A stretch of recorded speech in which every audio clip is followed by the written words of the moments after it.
Son of a comp. What the fuck? Here's what I'm gonna cover. First, what's happening with Tiba. Second, the Q&A. And 3, Alcon, meaning I'm going to be there.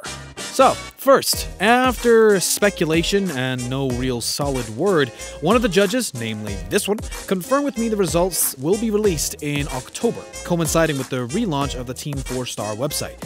Which makes sense, they would need time to readjust given the top 30 from the competition are going to be on the website. If you want to see my entry, you can go here. I'm crossing my fingers. Second, Q&A, bitches! So, first question, why are you such a... Excuse me real quick. Hey, Crank, what's up, boyo? Hey, Zach! Oh, I didn't know you remade KOTORA Abridged. Oh, fuck you, Crank! You wish you could! Second question, when did you start YouTubing? I've had multiple accounts over the years. I began by creating sprite flash animations, which left much to be desired. I think that was around 2009. Then I created a channel called ProfKranc in 2011, creating live skits for the fun of it. Then in 2013, I created the ProfKranc VA channel for voice acting stuff. It's there I uploaded my first abridged production. I changed the name of this channel to just ProfKranc as it slowly became more active than the other one, and the rest is history. Third question, if you could re-experience a movie, anime, game, etc. for the first time, what would it be? It would probably be the 1980s comedy show, The Young Ones. My dad showed it to me and it was the funniest thing I had ever seen. Like struggling to breathe times 10. It was so funny, I rewatched it for days on end until it eventually lost its punch.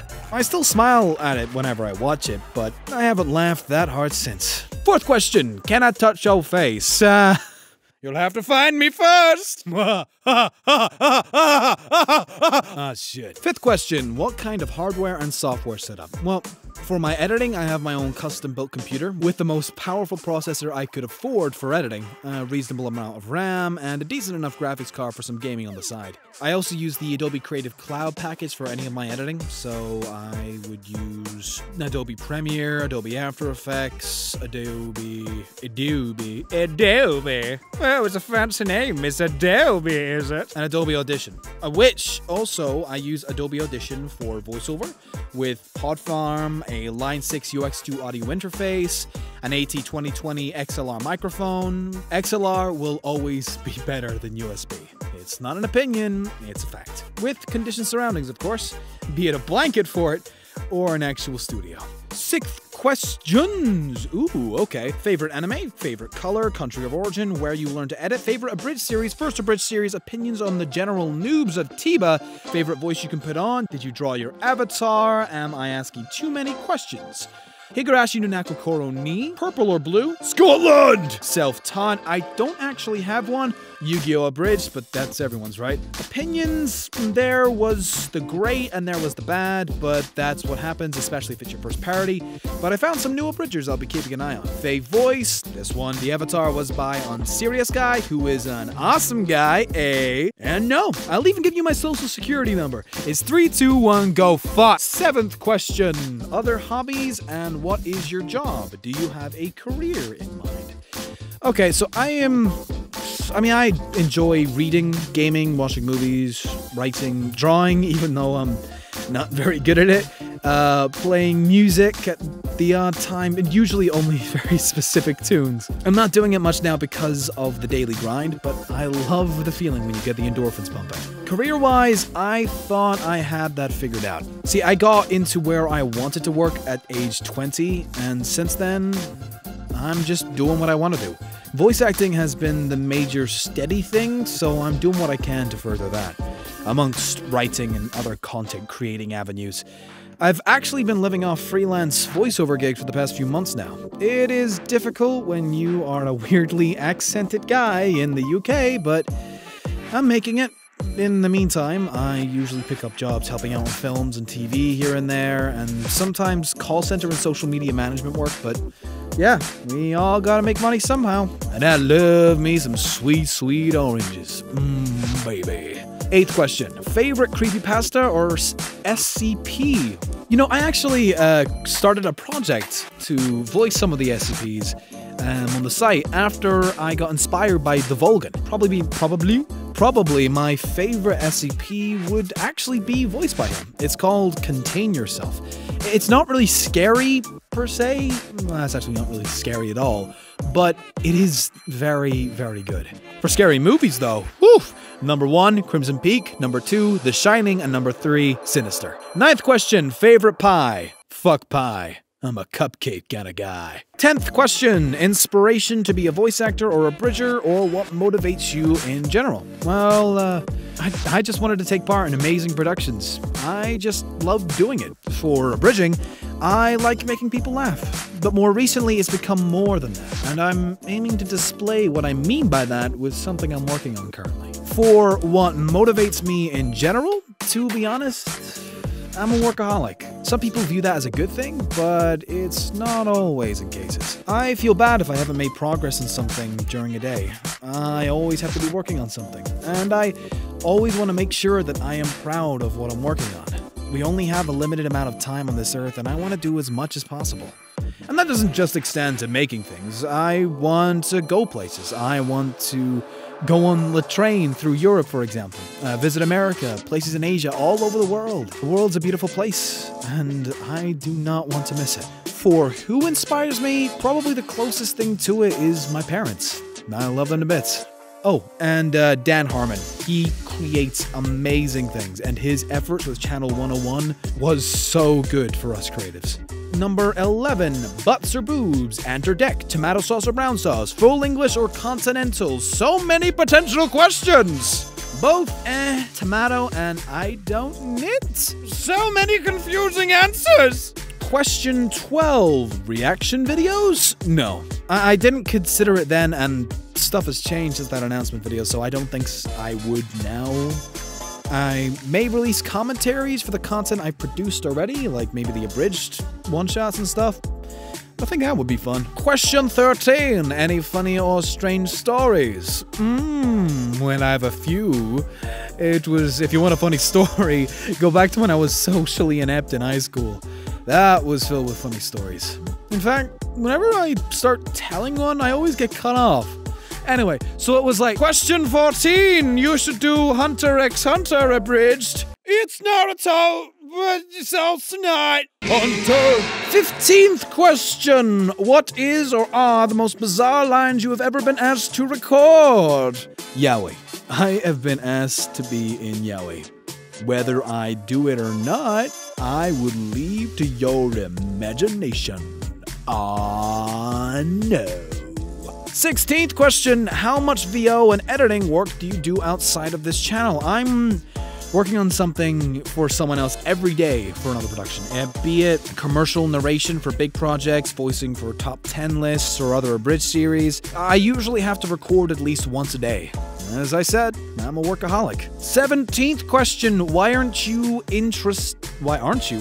you interested in studying animation? Well, I love being able to make things larger than life. That's what animation is supposed to be about. But right now, I'm not so much sure I want to study it, more experimenting with it at this point. 18th question, when would someone be able to rightfully say they are a voice actor? Plus any tips for mixing a cover and favorite thing about being a VA. Anyone can say that they are a voice actor as soon as they've contributed their voice to a project. There isn't a point where I believe that someone can rightfully say that. I mean, what can be said is if someone is a good voice actor. Tips for mixing a cover? Only experience I have with that was when I did some Smite rap battles. Most of what I learned is that not everybody can sing. If you are intending on putting it out there, get some feedback from someone who can sing first.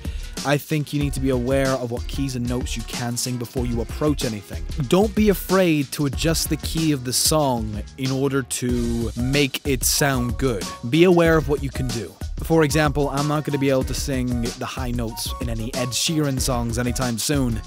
In fact, I'm pretty sure the only thing I can sing is Johnny Cash. Try double layering your vocals sometimes. Not all the time, because it's just gonna sound weird, but during, like, key bits, it can sometimes make it sound better. You know, maybe harmonize with yourself. And the fave thing about being a VA is acting for emotionally sensitive moments. Some may think that an actor is defined by how they can portray extreme emotions. Like, if someone can act insane or not, you know? But I love the moments when things are subtle. Like the ending of City Bitch, where I played a love interest who was leaving the main character.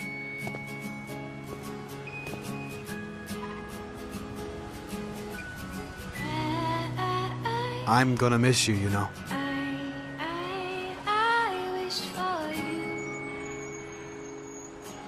Call me, okay? Ah, how I loved acting for that show. Question 19. What do you recommend someone should do if they aspire to become a voice actor? Most of the things that I think should be said is more realizing things than doing things. But here are some points. 1, learn to let go of your reservations. If you need to scream, scream. For me, unless I am actually feeling that emotion, I don't believe I'm correctly portraying it. Number 2, you can only make it so far online. If you want to be in the big leagues, you will have to go to New York or LA, and that is a whole other journey in itself. Number 3, take advantage of every opportunity you can. Keep auditioning for interesting stuff. Just make time to progress. Number 4, if you plan on going into the big leagues, stay away from impressions unless you are asked to do so, especially on demos, like online or offline. Like, do not involve a impression in a character demo. Like, they are there to hear you, not Yuri Lowenthal. Number 5, it's not what you know, it's who you know.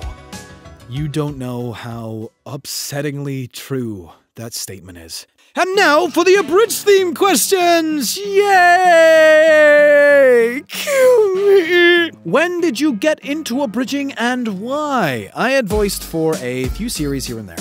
When a friend came to me and said, hey, wouldn't this theme be pretty good for another abridged series? Like the anime Another? So I was like, yeah, let's do it. And then I did it on my own. I got some good responses, so I did it again, and again, and again. I started for fun, and I'm still doing it for fun. Number 21, where did you learn to edit? Favorite abridged series and your first video game? Already answered the first 2. Apart from that, the first one I can recall the name of was good old Sonic the Hedgehog on the Sega Genesis. Next one, is this maths question? Fuck this shit, I'm out. And also, what is better, speed or quality? Well, what would you rather? Shit or cake? Honestly, you should just make it because you want to. I believe abridging is a hobby, and usually that means taking your time and enjoying it. What's the point in making something you aren't proud of? Okay, so the most difficult part of making abridged parodies. Lip flaps can be particularly laborious, but I also find it quite hard to commit to a series too. I mean, I've got the script waiting for Beyblade episode 2, but I don't think I want to continue it, because I know I never would be able to finish it. Best advice for aspiring abridgers. Really, I already gave it. Do it for fun, not for view. Because if you don't, you are going to become sour and frustrated very quickly. Number 25, what is the most important bit of advice you could give to any abridger starting or experienced? Help each other. When I started, I was excited by this prospect of an abridging community. People supporting each other. And as much as it can be fun to see others at conventions and hang out there, you usually find a group of friends in this community and then stick to them and don't really venture out with them. But I think that we need to collaborate more across the board and help each other. That's the point of how to abridge. I think the only way that we can continue and fully utilize that spark that Tiba gave us is if we continue to encourage growth in the community. How we do that, I haven't figured that out yet. Are you related to the Beast from the X-Men? I wish. Number 27, inspirations for VA and abridging. Again, I think Power Mad Ataku and My Toaster is Retarded are probably the abridging inspirations of mine. I mean, everyone is inspired by Team 4 Star and, you know, something witty because of their production value and such. but Power does abridging just cause he wants to, and Toaster uses abridging as an extension of himself and the issues he faces, once you see beyond the rather mad humor. They're doing it for personal reasons rather than for views and subscribers. I admire a lot of VAs just because of the mastery of their craft. People like Tom Kenny, Crispin Freeman, Jennifer Hale, Troy Baker, not in that order. And I also admire people like Seth MacFarlane and Justin Roiland. I admire them as creators first though, than voice actors, even if Family Guy has gone down in quality over the years. And finally, these 2 questions are on scripting, writing, and drawing from comedic inspiration. I was actually going to see if I could try and do a How to Abridged episode on this. To be honest, it's quite difficult to tell you how to write comedy, but I'll tell you what I do. The comedic inspiration that I've taken has evolved over the years. I used to admire just the shows that could make me laugh the most, stuff like Family Guy, The Simpsons, but then I got more into writing and I saw what comedy could do, which isn't really relevant in my abridging work right now, but I admire things like Community, Rick and Morty, and South Park. Shows that tackle issues with comedy, making people laugh because they need to. Eventually, I fell in love with drama comedies, but I've not been able to express that love with abridging as it is, because what I believe is that abridging is restricted in its form, always relying on the original material, and that's another reason why I want to expand into animation or live skits. For tips on scripting and writing, from my experience, write what you think is funny, what you and your friends think is funny. I always carry around a notebook, and if anything funny happens in real life, I write it down and then later use it as a joke. Sometimes people find it helpful if they have someone to bounce off of, which can help as well. You two are making each other laugh and then you're writing it down and you're trying to implement it into the script. But if you're looking for a way to just sit down and write comedy, you could start off with just 2 characters who could create funny situations and make them buttheads. You see this all the time in shows where one character is maybe unaware of the consequences of their actions or just an asshole, and they get people into situations where the jokes can then occur. In other words, the comedy comes from characters' reactions to things. So it's good to have a character that's kind of grounded that can react to these things. For example, in my Beyblade Abridged, we know Tyson is very into his Beyblades, so I thought it would be funny if he gets very emotional about the threat to crush his Beyblade, even more so than his friend who's currently in danger that he's trying to save. With the others seeing it from a more logical perspective, being like, what? It's just a little piece of plastic, man. And he's just like, no! But you could also start with a situation and then go from there. Usually it's good to make this situation relatable. So for example, a guy gets dumped, so we follow the ridiculous attempts in trying to get his partner back. Or, if the situation is wild enough, try and have a character to ground it. This is relevant in any script. Ask questions, no matter how wild they are, of what would happen. Maybe even take them to their logical conclusion. For example, in my Parasite Abridged, an alien creature takes over the hand of a high school boy. And what do high school boys do? Spank it. So, what would happen if the alien hand was there? You get my drift. And are you gonna be at Alcon for a day or for all of them? Ah, what a great segue! I totally didn't plan this! I am gonna be at Alcon, the convention, in Leicester on the 1st to the 4th of September. I'm also going to be hosting, among other abridgers, a panel on the Friday, the 2nd of September at 12 midday at the panel room. Check it out if you're going. I'll be wearing my signature purple hoodie, hopefully, so say hi if you see me. Actually, I've been thinking about getting a lab coat. What do you guys think? Would suit the whole professor vibe. Guess that would make you my students. Alright, well, thanks for watching, guys, and I'll see you back in class. I don't know.